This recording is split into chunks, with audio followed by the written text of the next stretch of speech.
59 Newsroom. We're breaking in here on Fox 59 to bring you Indiana Governor Eric Holcomb's update on the coronavirus response. I'm Dan Spieler. The governor about to begin here. Could be an interesting briefing today for a couple of different reasons. Most notably, it is the first day of phase 2 with parts of our state's economy reopening. Here is Governor Eric Holcomb. Vehicles, but before we hear from Peter Lacy, we'll go right to Dr. Lindsay Weaver. And if you could give us the numbers on the ground and what's occurred over the weekend, we'd appreciate it. So today we reported 583 additional cases of COVID-19 in Indiana, which brings us to 20,507 as the total number of Hoosiers known to have COVID. We also saw 19 additional confirmed deaths.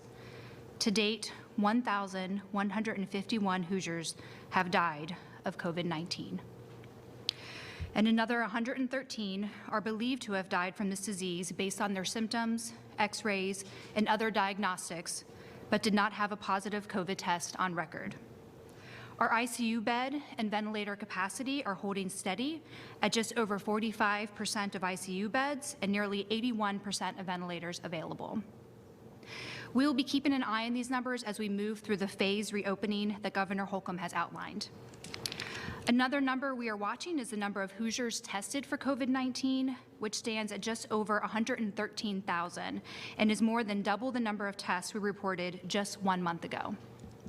As Dr. Box and the governor have discussed, expanded testing is going to be a critical part of our work to safely reopen Indiana and protect our most vulnerable citizens. That's why I'm excited to share the new map showing testing locations around the state. The map is posted on our www.coronavirus.in.gov website. It includes ISDH drive-through clinics, hospitals, local health departments, and other community-based testing. It shows both mobile and fixed testing sites. You can click on a link and find the location, the hours, and the testing criteria for each of those locations. This map is a living document and will be updated as sites are added or closed. More than 100 sites are on the map, including the first 20 sites that will host testing through our new large-scale statewide testing program.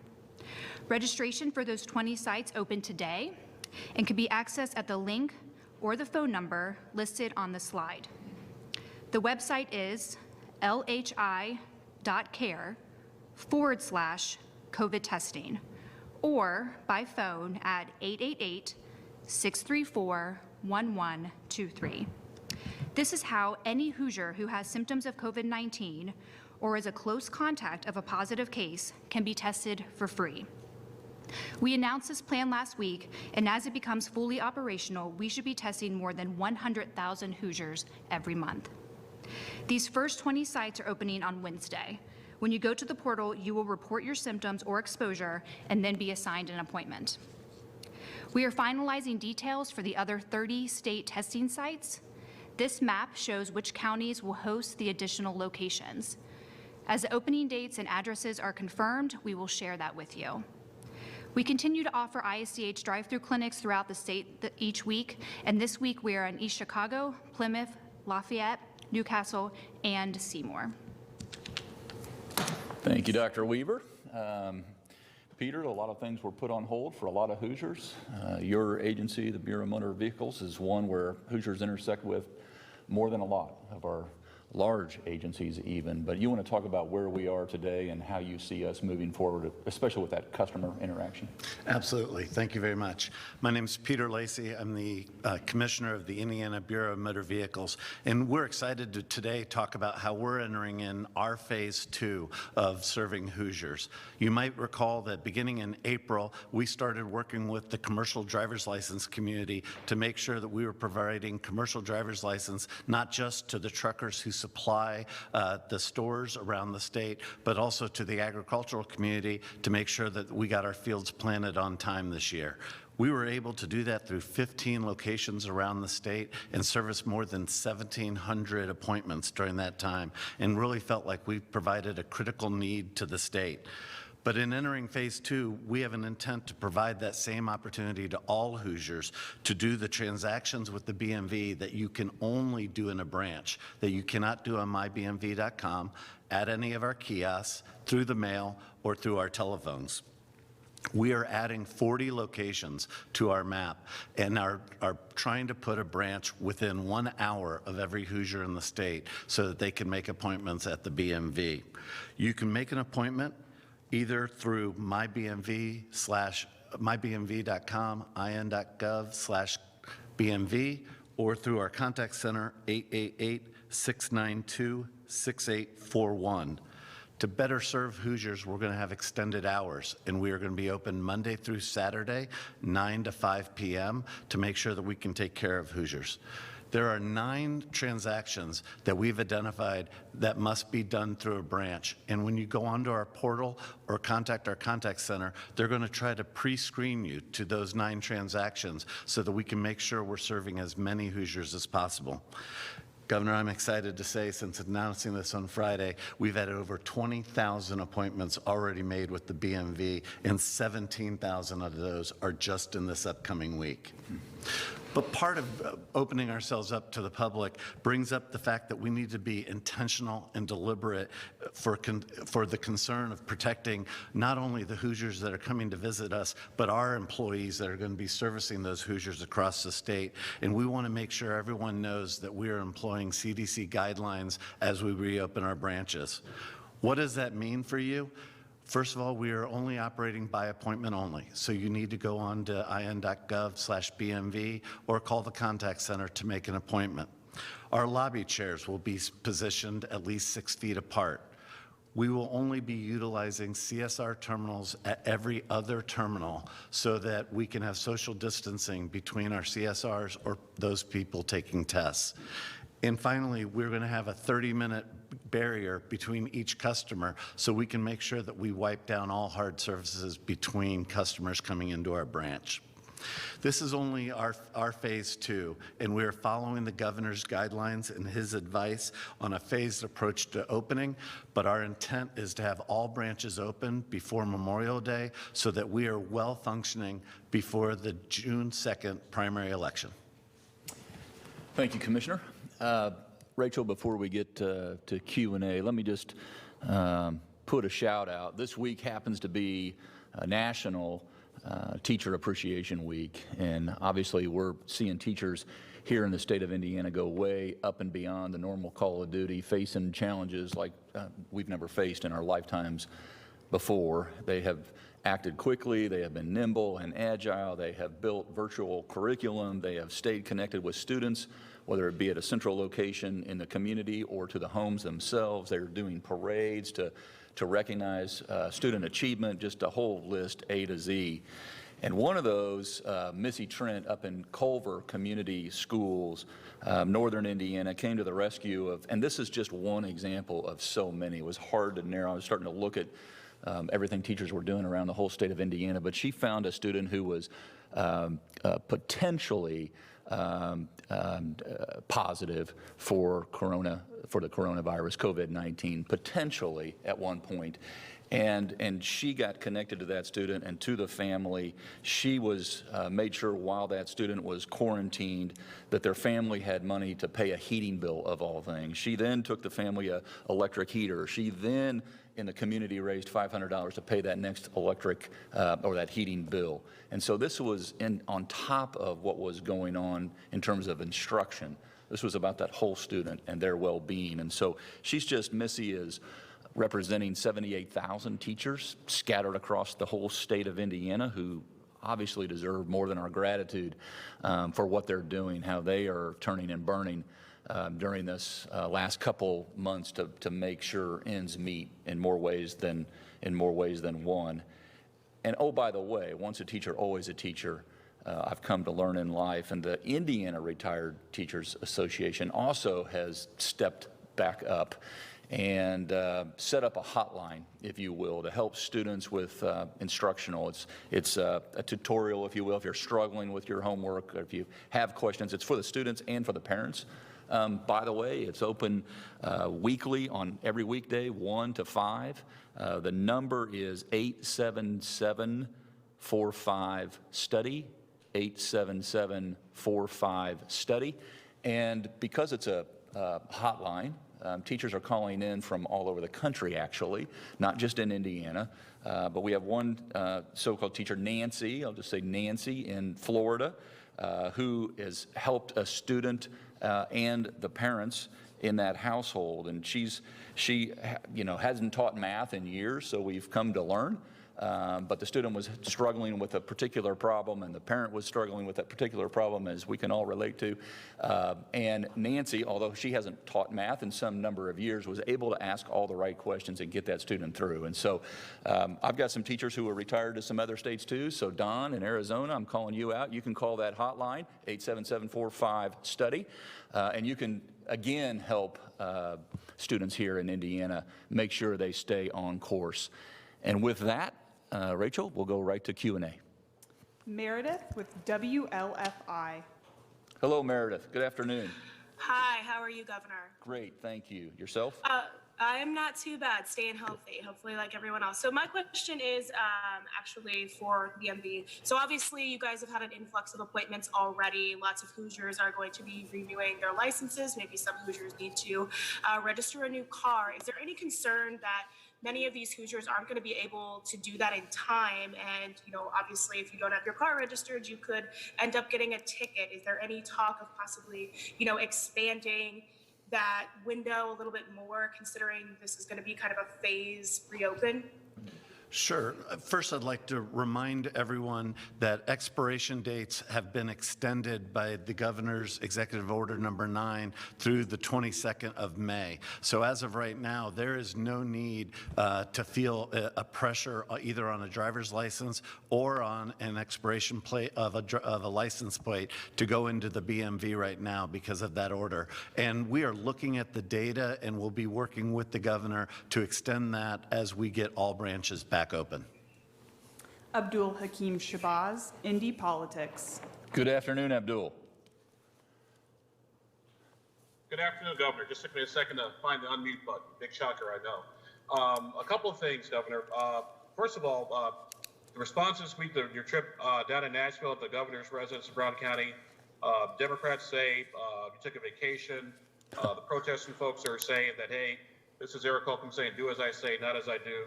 Yeah. Does this hurt your credibility and efforts to get Hoosiers to hunker down, do all the things that we need to do to get to that July 4th deadline? And the quick follow-up is, I had a lot of Hoosier businesses say, hey, I don't know, where do I fall in on the governor's executive order? Where can I get more details? Maybe some things that might be a little bit more English than in the governmental lawyers speak in the universe. A lot of us folks kind of walk in. Well, first things first.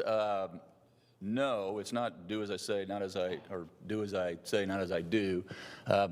It was a reminder for me, that 6-second photo op. I went in to frequent a local dining establishment. I'd like to make sure that I'm doing my part while they're weathering this storm.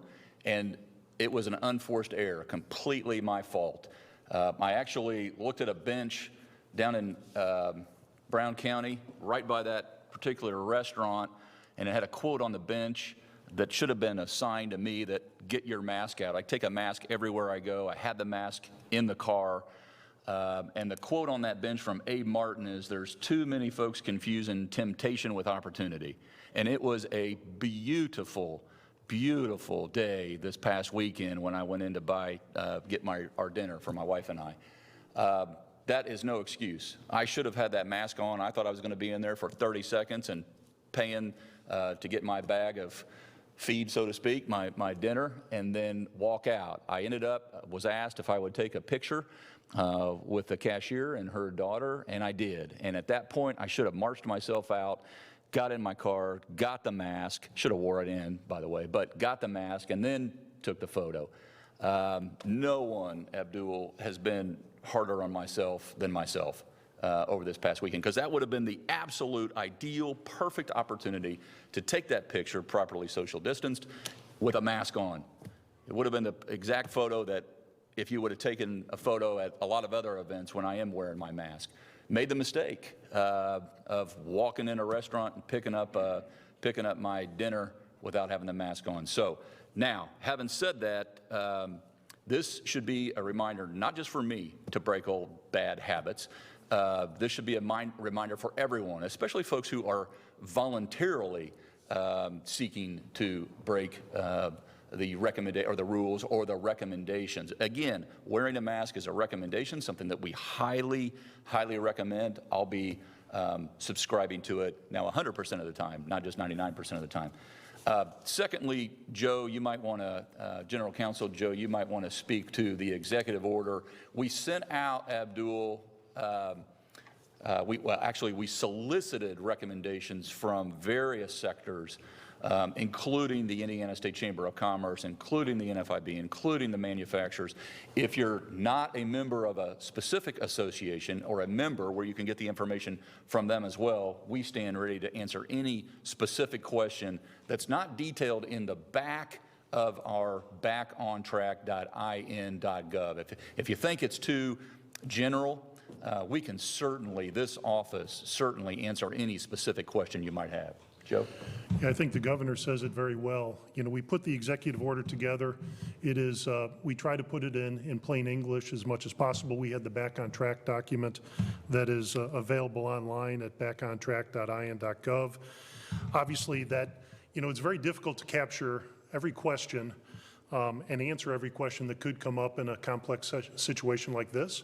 But as the governor said, we are certainly available if there are areas of uncertainty or where there are questions, where we can answer those as they come forward. So we're available to do that as needed.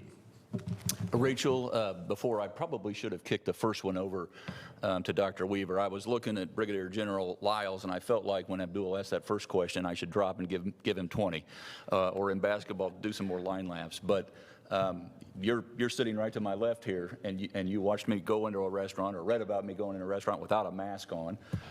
You want to speak to why we are recommending Hoosiers, including myself, to wear a mask when around others. Yeah, and honestly, I think this is when the hard work starts, right? It's easy to avoid other people when we're staying home, but you go out, and I almost made a mistake myself and ran into a friend at the grocery store, and I wanted to run up and give her a hug and do my normal greeting. But again, this is where the hard work starts, right? We want to protect others around us, and so just that constant reminder to ourselves and to each other to wear a mask, to keep that social distancing, try and break those old habits, and that's how we're really going to be able to continue to move through all these phases and open up more and more.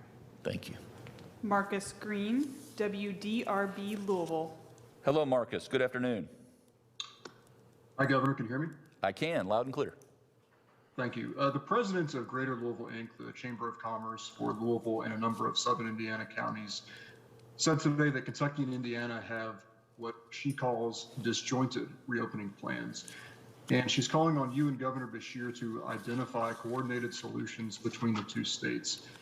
One, what is your response to this concern? And do you believe Indiana's plan adequately weighed the needs of counties and bi-state metro areas that may have businesses that operate in two states? Yes, I do. We too, in addition to soliciting input from various businesses and their organizations throughout the whole state of Indiana, we were in receipt, we have input from One Southern Indiana who worked with, across the river, with entities in Louisville and beyond. And so we absolutely did put eyes on what all those recommendations were for a smart reopening, understanding that some counties in those areas are different than others. But the coordinated word that you use is right. We coordinated in the sense that we were collaborating for the past few weeks, actually. I've been on regular conference calls with the governor of Ohio and the governor of Kentucky and myself. And so that tri-state area has made sure that we were turning our cards face up, saying this is the numbers that we see in our state, respective states, and this is the responsible steps that we think that we can take, taking into account that things are different in Lake County or Marion County or Cass County, as is across the river or across one of our borders. So we'll continue to make sure that, and these calls are going on, by the way. We're just in stage 2 here in the state of Indiana, and while we may differ in regards to restaurants as a statewide Indiana to Kentucky, we may be more aligned with where Ohio is or where another state is around us in the Great Lakes region. So you're never going to get us to be 100% in alignment on 100% of all the issues in all the different sectors. And we've been opened prior to today, May 4. We've been opened in construction and some other areas where Kentucky hasn't been for some weeks now, or Ohio, or Illinois, or Michigan for that matter. And so we'll continue to have these regularly scheduled weekly phone calls with governors in the Great Lakes area, including Kentucky and Ohio separately, and in addition to. Tom Davies, The Associated Press. Hello, Tom. Hello, Governor. What is your reaction to criticism from Dr. Woody Myers and others who argue that it's too soon to be relaxing restrictions around the state, being that you're still weeks away from having the 1,000 tests per day in the contact tracing that the state has planned? Well, I'm listening to the medical and scientific experts that have been around the table looking at this 24 hours a day for the last 2 straight months. And we are seeing real-time data, and that's what we'll continue to factor in as we make decisions. And it won't be a uniform statewide decision. That's evidenced by, just to repeat myself, that's evidenced by a different approach in Marion County, Lake County, and Cass County. It's evidenced by a different approach for different sectors as these stages or that rolling reopening across the state of Indiana. And let me just say this. I thought it was important. This may be one of the more forward-looking plans out in the country, as we've heard over the last couple days. We thought it was important to give Hoosiers a long-term look. That puts us in a position that I think is beneficial for all. That incentivizes me wearing my mask when I go pick up dinner inside a building to make sure that we know in July we're informed by, is it working 10 days later, 14 days later, 21 days later? There's a lag time there. And so as our behavior changes and opens up, so will the numbers. And we need to make sure that we're still mindful of those 4 principles. As long as we can manage our way through this, which we have done, we know, fact certain, we have slowed the spread. And that's what's most importantly, that we can continue to care for those who are in need. And so when you have 80% or 44%, you said almost 81% this morning, you rounded up, I think. I like that. You know, if we're about 81% in terms of ICU beds and vents, and our admittance rate into hospitals is at that level where we can manage it and care for every single person that needs care, whether it's COVID-19 or the flu, or they're having heart issues, or the EMS, the various runs for EMS personnel, we're in a position where we can accommodate that right now. What we don't want to do is open it up all at once and then be rushed and then find ourselves playing catch up and dialing it back. And oh, by the way, factoring in that come fall, we're going to have a flu that's starting to heighten, and we'll still have, as some predict, a second wave of COVID-19. And so we want to live in reality, and to do that, we're focused on the numbers on the ground right now. And so I'll continue to be completely dependent on the experts that have been assembled. Rob Burgess, The Wabash Plain Dealer. Oh, Rob, I've been meaning to hear from you. I almost called you. Thanks a lot, Governor. I miss these talks. Well, congratulations before you get to your question. I understand you're a new proud papa. I am.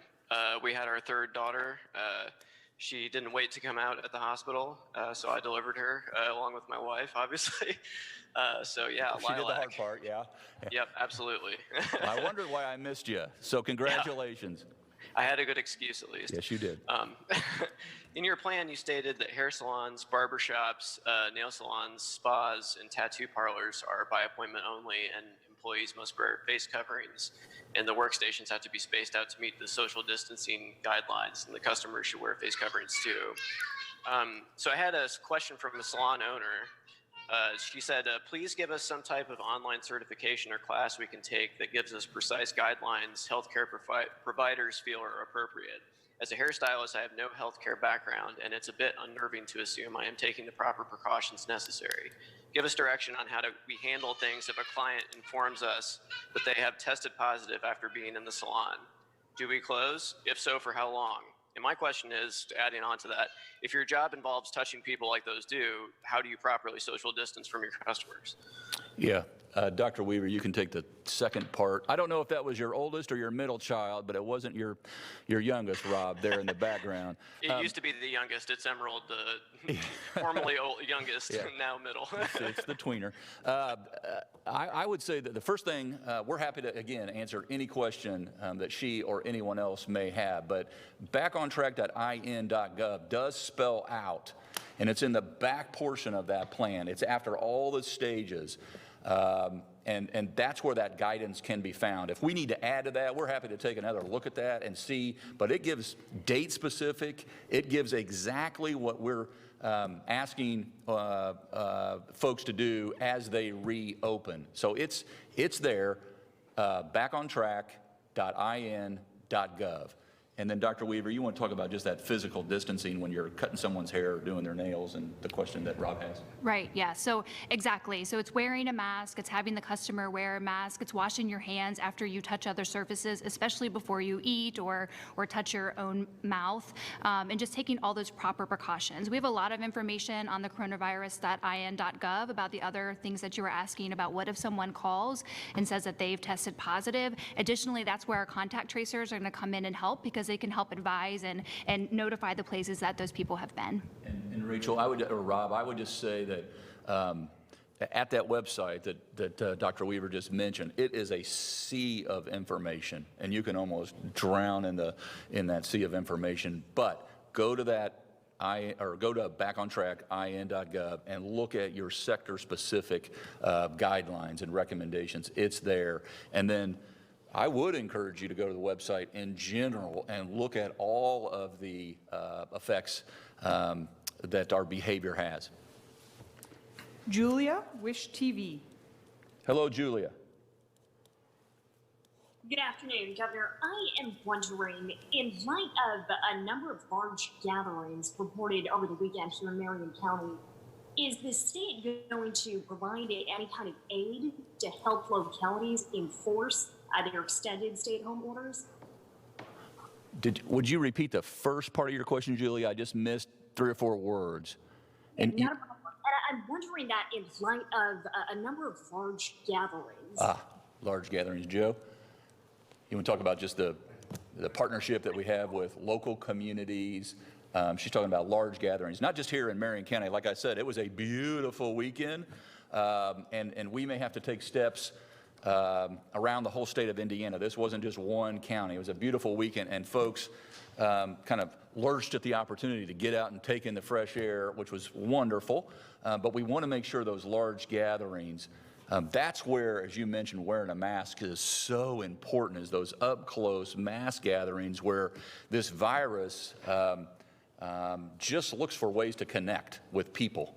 And the more you put, the denser the area, the higher probability that we have to spread it. And so we are concerned about this.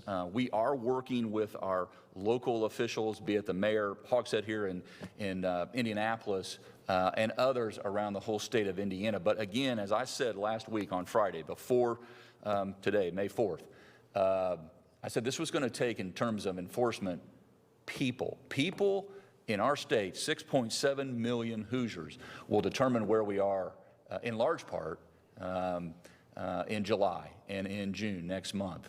And we'll have to partner, obviously, with our local officials, county by county, but the brunt of the responsibility falls on me and you. And we'll have the most impact on where we are and how this virus spreads. Joe, you want to talk about those partnerships locally? Yeah, I think the governor has talked about it very well. Obviously, as we implement this executive order, this new one talks about stage 2. We will be working with local officials that have questions to make sure that the understanding of this is clear. In stage 1, and the 3 counties that remain in stage 1 at this point are Marion, Lake, and Cass. They remain limited to 10, fewer than 10 in a public gathering for the time being. Those that move to stage 2, that limit has been raised to 25. And so public gatherings, whether public or private gatherings, can now be up to 25 people.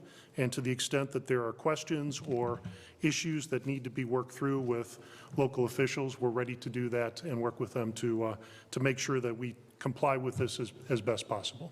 And we'll always support, as we said before, if a local community wants a stricter standard, and we'll complement that and support that. Elizabeth Binion, PBS Michiana. Hello, Elizabeth. Good afternoon. Hello, Governor. I have a question about the business owners who are saying that they don't feel comfortable opening their business and they're not sure that their particular customers are ready to come back. Is there any kind of protection for them? Does their business interruption insurance continue? Are there any rent deferral options? And what happens with their employees' unemployment checks and who pays that? So what kind of protection are there for them? And also if they have immunocompromised employees, do those employees have some protections to make sure that they can continue to get unemployment until they are in better shape in terms of the number of COVID cases in a particular county? Fred, you want to take the third part and then I'll clean up on the first two? Sure. Yeah. In terms of the employees continue to collect unemployment, as I mentioned last week, as long as the employee is continue to be out of work due to no reason of their own, and that employer hasn't opened up their business and there's no work for them, they'll continue to receive their unemployment insurance benefits. Yeah, and I would just say, Elizabeth, that as we go into this, Joe, you look like you want me to yield the floor. You want to take a minute or so, and then I'll come up and do number one. I just wanted to mention that in the new Executive Order 20-26, there is a provision that all businesses and organizations in the state have to adhere to the following. They have to adopt before May 11th a plan to implement measures and institute safeguards to ensure a safe environment for their employees and customers. And then there is a series of things they need to do, including instituting an employee health screening process, employing enhanced cleaning and disinfecting, providing hand sanitizer and other disinfectants, as well as complying with social distancing requirements and separation measures, and wearing face coverings and using barriers where possible. And so the reason I mention this is this plan needs to be posted and made available to the public, but it is also supposed to be provided to the employees of the employer, and it is really meant to show that, to provide some confidence to the employees and to others that the business has a plan in place to safely move forward with reopening. And so this is one of the requirements by May 11th that businesses who intend to open or to stay open are supposed to have in place. And I think it could go a long way toward providing some confidence that what they've put in place can be helpful in controlling the situation. Yeah, and I would just excuse me, to follow up, I would say a couple things. One, Elizabeth, as you say, don't open if you're not ready, if it's not safe. Number one.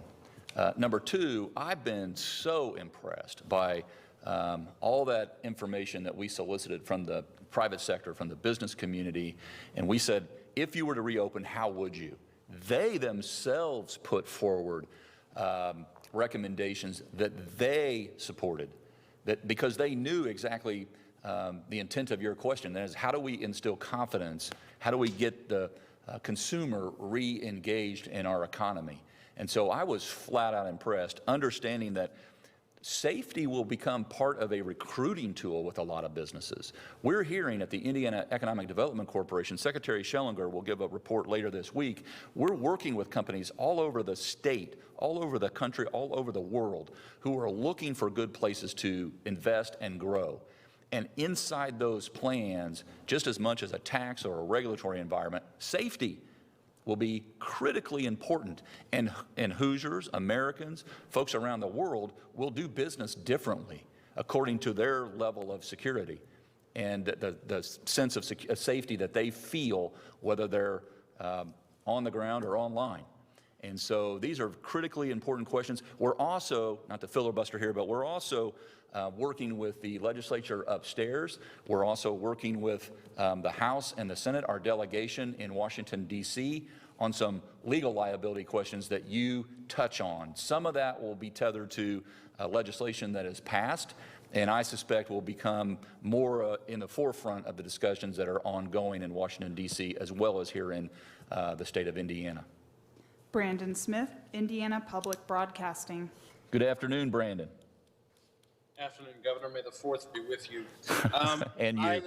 I have a question about the kind of mechanics of businesses reopening, which is essentially how employers and businesses should be monitoring those capacity levels that they're supposed to adhere to.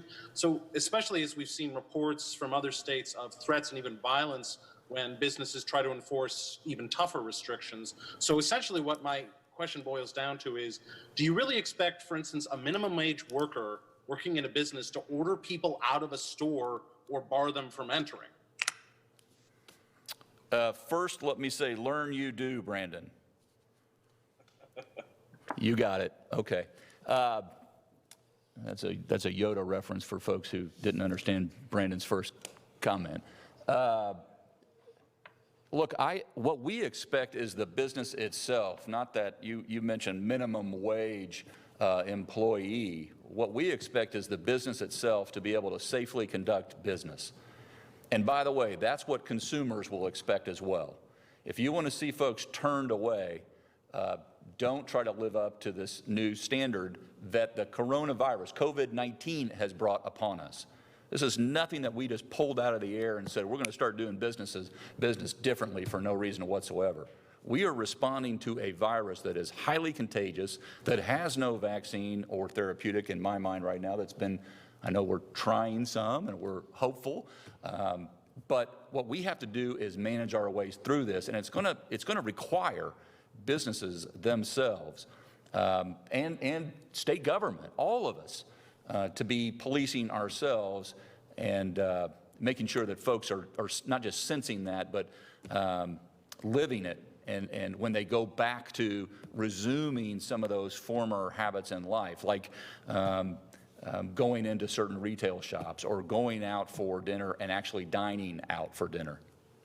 Marianne Ahern, NBC Chicago.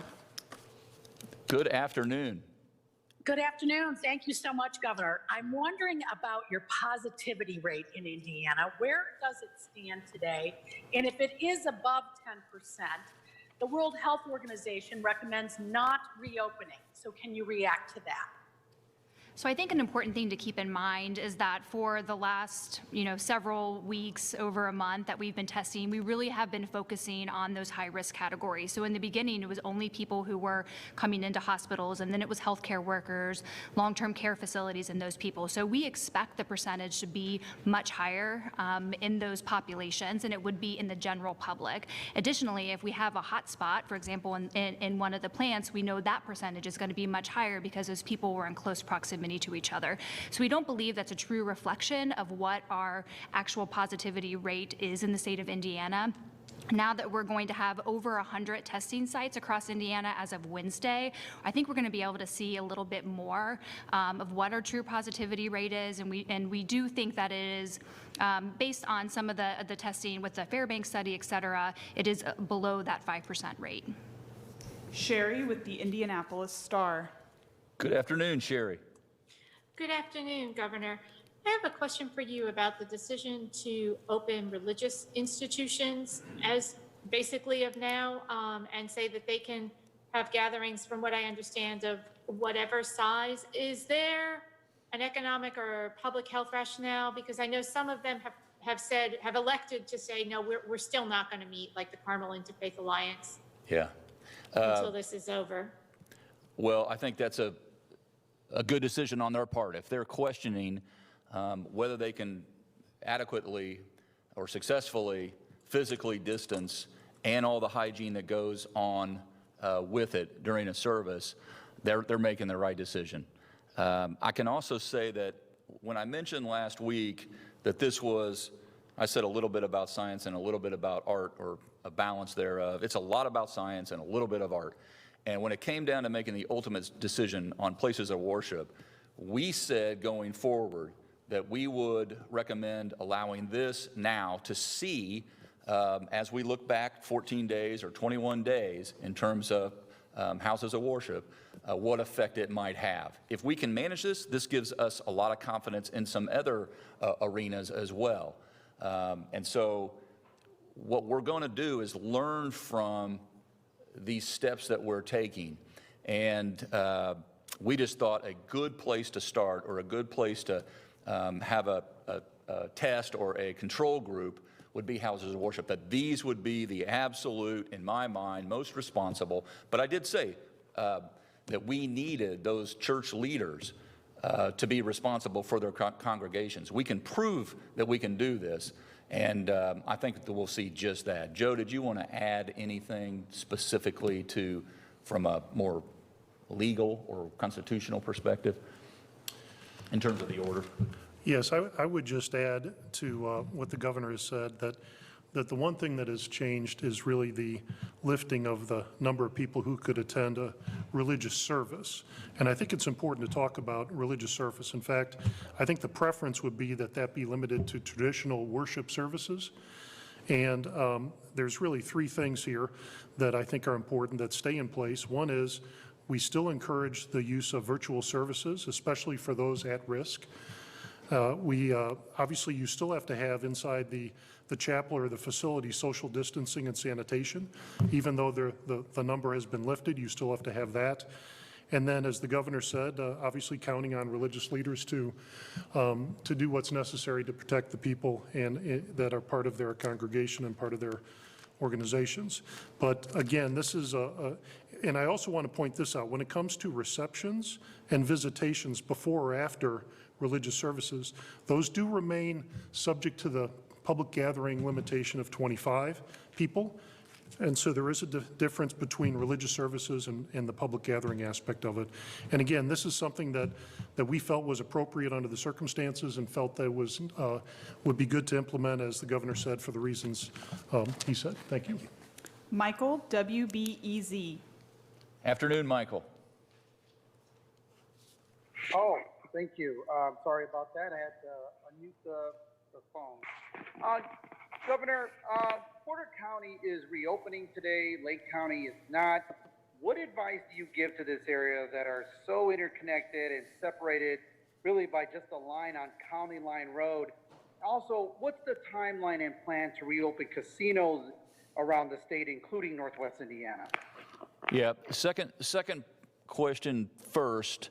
As I mentioned at the outset, we solicited information and input from various sectors. I think there were 17 at the outset. We received more than that. Casinos as well. We're still going to work with this sector, with this industry, gaming industry, as the days ahead unfold. We want to make sure that we get this right, and this will be down the road. We contemplated this. I think it was in stage 3. I can reference this, but we have casinos closed in stage 3, still closed in stage 4. But after that, we're going to be also, not just with in this area, looking for some guidance from the CDC to make an informed decision. So we'll be in a different place just as the calendar unfolds to make this decision. We'll have some more input in terms of casinos, and then we'll also be have the benefit of learning some guidance from the CDC in this particular area. Toward your first question, yes, the virus doesn't know any lines in terms of spread. We do have some travel restrictions, had some in place, whether it be in Illinois or different parts of the country or in different parts of our border surrounding the state of Indiana, that would have an impact on our numbers as well. But what we did with Lake County is we said, because of that potential, we wanted to make sure, as our testing ramped up and our tracing ramps up, that's going to give us more information. And that's why Marion specifically and Lake specifically were delayed, as opposed to most of the state in terms of 89 counties taking out CAS. And that's why we've said what happens on the other side of the border, obviously we're mindful of, we're looking at, it factors in, and why we decided to delay Lake County. Whitney Downard, CNHI. Hello, Whitney. Good afternoon. Good afternoon, Governor. My question is, we were talking for a couple of weeks about preparing for a peak, when we would see a peak, but we've never really discussed when that peak is now and if we've actually hit that peak, and that's why we're de-escalating. So can we talk a little bit more about that peak specifically? It's a great question for Dr. Lindsay, because I use the word peak a lot, and now they're using where we are on the plateau. So it is terminology is important here, but you want to talk about where we are in terms of the numbers and those 4 principles that tells us where we are on the plateau or on the curve. Right, exactly. So when we first began looking at this and we did modeling and predictions that we talked about a lot, looking for that peak, and that's what we were looking for. And that was based on the information that we had from other countries and from other states about what the projection of their cases look like. Because of all the hard work that we put in Indiana, we never really saw that big spike. And in fact, it went up and then it is leveled off and is even kind of going down. So that is what we're going to continue to watch over the next weeks and months to make sure that everything continues to keep that nice level plateau. Kevin Rader, WTHR. Hello, Kevin. Good afternoon. Good afternoon, all of you. That last question kind of got into what I was going to delve into, because I heard Dr. Weaver say the testing sites will let us know what our true positivity rate will be. So at that point, are we making a decision on a weekly basis as to whether we roll back then? I mean, does that mean all rules are off at that point? No, I'll let you weigh in on that. But no, I mean, I tend to look at this in 3-day to a week increments just to see kind of the incline or the plateau or the decline.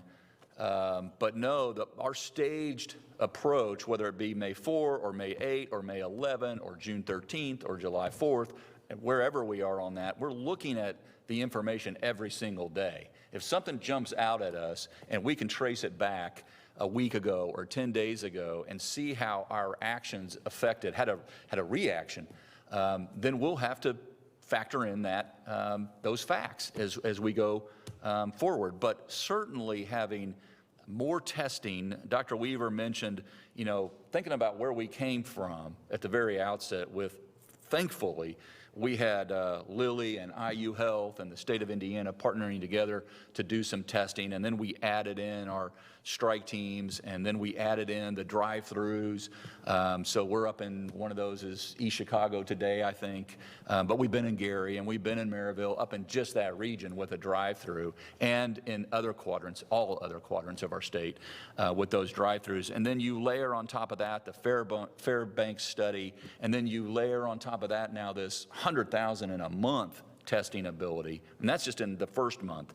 And so Dr. Box mentioned some weeks ago that she'd like to get at about 6,800 tests a day, have that capability. Now we need folks to step forward. If they're feeling symptomatic or have been around someone who's symptomatic or they're a frontline worker, we need folks to take advantage of getting tested.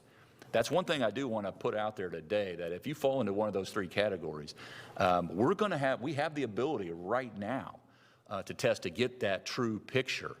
And then in terms of the tracing, that follow-up and having 500 folks trained tracers on the ground, connecting all the dots community by community.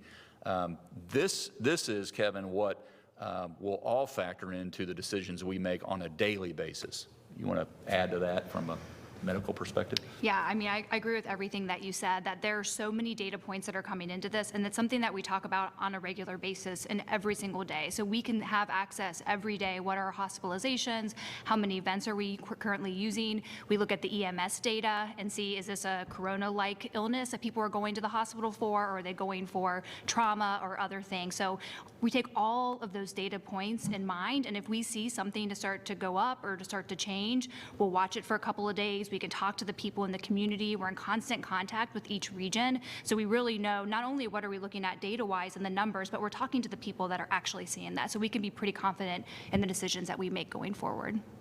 Nikki Kelly, the Fort Wayne Journal-Gazette. Afternoon, Nikki. Good afternoon, Governor. I had two quick questions. First is I was confused on your guidance for masks. In stage 5, it says masks are optional. In the other stages, it says they're recommended, which mean the same thing to me. So I wanted to clarify that. And also, why did you not follow President Trump's guidance of 14 days of declining cases? Yeah. You might want to take the second one, or I can. I stand corrected, Nikki. You're probably speaking for a lot of other folks who would interpret those two words to be very similar in meaning. But I'll just say at the end of the day, we could probably put recommended / optional on both. It is recommended because that is our counsel, that is our advice. We know that that's the safest route to go in terms of wearing a mask and doing your part not to potentially spread if you're asymptomatic and you don't know. It's optional because you get to choose. I mean, it's up to you. We're not saying it's absolute, you have to at the end of the day. We're just saying that our best counsel, medically speaking, is that it's the safest route to take. You want to take the second part of her question? Yeah, so for the second part of the question of declining cases over 14 days, again, that's just one data point. And as we test more people, we do expect to see more positives. And so as I mentioned earlier, we have up to 113,000 people tested. That's a lot of people. And with each day and the more testing sites we have, that means we're going to test more people and expect to maybe see that number go up. But at the same time, we're looking at all those other data pieces and saw that our hospitalizations had flattened out, started to decline. Our EMS runs had done the same. We were talking to our frontline workers, and they have felt comfortable that things had gotten better over time. So it's just one of the small pieces when you start to make these kind of decisions. Kayla Sullivan, Fox 59. Hello, Kayla. Hi, Governor. So I'm going to take another crack at my daycare question because I don't think I was specific enough last week. So some states like California are repurposing schools as pop-up daycares for parents going back to work. Are we considering this? And if not, why? What's available to Hoosier families who may not have access to childcare right now because of the increased need and closure of schools? Great question, and something that Secretary Sullivan is passionate about. Hi, Jen Sullivan, Secretary of Indiana Family and Social Services Administration. Indiana has also used school facilities as pop-up daycare sites. We also have done emergency licensing for other daycare sites that are close to businesses that have been deemed essential throughout the response. The guidance around that was built in partnership with the Department of Education. We have nearly 40 of those pop-up sites open now across the state of Indiana, in addition to the additional child cares that have remained open throughout. We will continue through each of the stages to support reopening of child cares as Hoosiers go back to work so that they can go back to work safely and supported. We also have made the Child Care Development Fund much more flexible to account for sick days for workers who may be affected with COVID-19 or other illnesses during this time so that they won't lose those voucher benefits in this really important and critical moment. Thank you. Thank you. Our final question is from Lindsay Erdody of the Indianapolis Business Journal. Hello, Lindsay. Good afternoon. Hello, Governor. I'm curious with this COVID-19 action plan that businesses have to create. I know that it says that they must post it online and share it with their employees, but is there any sort of accountability to that? You know, what happens if a business doesn't do that? Yeah. And along similar lines, some of these safety suggestions are just that, they're suggestions. So what happens if a company isn't screening employees or providing hand sanitizer, for example? Yep. Joe, you want to talk about enforcement?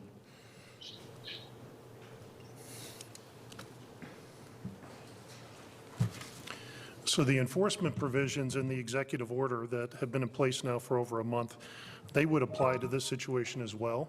And so to the extent that we would receive complaints or information that employers were not doing these things, that would be looked into by the enforcement team. And if in fact there was a a violation, they would have a verbal warning first, and then it would escalate from there. But that's the same process we have in place for retail and other parts of the executive order, and the same thing would apply in this situation. And Joe, you might want to, just if I could, you might want to just build into maybe Thursdays before Fred gives his report at DWD, just what's been filed in terms of how the PLA, how IOSHA, et cetera, and our follow-up numbers on a weekly basis, so Lindsay and others know. Thank you. Thank you for joining today's briefing, Governor Holcomb. Okay, Governor Eric Holcomb there delivering today's update on the state's coronavirus response. This is the first day of Phase 2. The governor clarifying some of the specifics about what is and isn't involved with this particular phase. He also took time responding to a question about the picture he was seen over the weekend, spotted taking a picture, a selfie with some constituents who wanted a photo with him. He apologized for that again today as well, calling it an unforced error, saying he should have been wearing a mask. And again today also clarifying that Hoosiers are indeed being asked to wear masks when possible, although again it's optional, recommended throughout several of the stages involved. Today the state's one of the medical directors there also talking about the situation as to our peak, saying perhaps we have not hit a peak, and that because of some of the hard work of Hoosiers that perhaps we did not ever see that peak, but they'll continue to monitor as our case numbers continue to stay relatively flat. We'll continue to update you on the very latest here across the state of Indiana, coming up first at 4 and live at 5. For now, I'm Dan Spieler. Let's send you back to regularly scheduled programming.